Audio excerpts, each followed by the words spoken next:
Welcome to unique GK channel. Hi friends, నమస్తే. Mumbai to Dubai underwater high speed rail.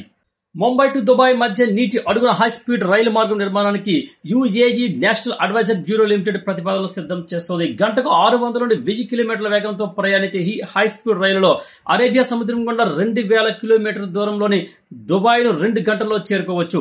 ప్రయాణికులు సముద్ర జీవ వైవిధ్యాన్ని ఆస్వాదిస్తూ కూడా ప్రయాణించవచ్చు. అలాగే 2018లో తొలిసారి ప్రతిపాదించిన ఈ ప్రాజెక్టు ఇంకా ఆమోదం కోసం ఎదురు చూస్తూనే ఉంది. గ్రీన్ సిగ్నల్ లభిస్తే 2030 నాటికి పరుగులు తీయొచ్చిన అంచనా.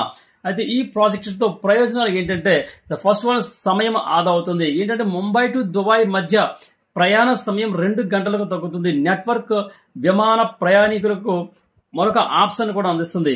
విమాన ప్రయాణాల్లో రద్దీని కూడా తగ్గించే అవకాశం ఉంది. నెక్స్ట్, వాణిజ్య సులభంగా అవుతుంది. అదేంటంటే ముడి చమురు వస్తువుల రవాణా సులభతరం కావడంతో భారత్ యుఏఈ మధ్య వాణిజ్య సంబంధాలు బలపడతాయి. అలాగే పర్యాటక ఆకర్షణ కూడా ఉంటుంది. నీటి అడుగున సముద్ర జీవ వైవిధ్యాన్ని చూసే అవకాశం పర్యాటకులను మరింత ఆకర్షింపజేస్తుంది. నెక్స్ట్, ఆర్థిక వృద్ధి కూడా ఉంటుంది. అది ఎలా అంటే 2 దేశాల ఆర్థిక కార్యకలాపాలు, ఉపాధి అవకాశాలు పెరుగుతాయి. అలాగే సాంకేతిక ఆవిష్కరణ కూడా జరుగుతుంది. అండర్ వాటర్ రైల్ నెట్వర్క్ సాంకేతిక పురోగతికి నిదర్శనంగా నిలుస్తుంది.